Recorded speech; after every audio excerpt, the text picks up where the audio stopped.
Regardless of whether we read Genesis as a religious text, we can't contest the outsized influence that it's had on the Western intellectual tradition. At the beginning of time, God creates the first man, Adam, and the first woman, Eve, and he places them in the Garden of Eden to live in paradise. Adam and Eve spend their days in bliss, walking around naked and unashamed, until the serpent tricks Eve into eating fruit from the tree of knowledge, the only fruit in the garden that God has forbidden them from taking. Eve eats the fruit, she shares it with Adam, God discovers this, and he kicks them out of paradise.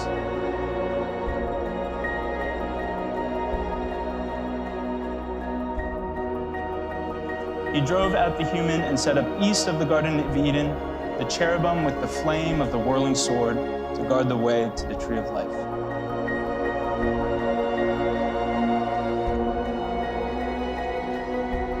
God is kicking them out for good. There's no circumstance under which Adam and Eve are allowed back in. And he seems to ensure that were they to attempt to return, they would be unsuccessful by placing this cherubim, a mythical winged creature, with a flaming sword to guard the way to the tree of life. I think that this moment captures two important tenets of the human condition. The first is the deeply seated emotional and psychological belief that we've lost something perfect.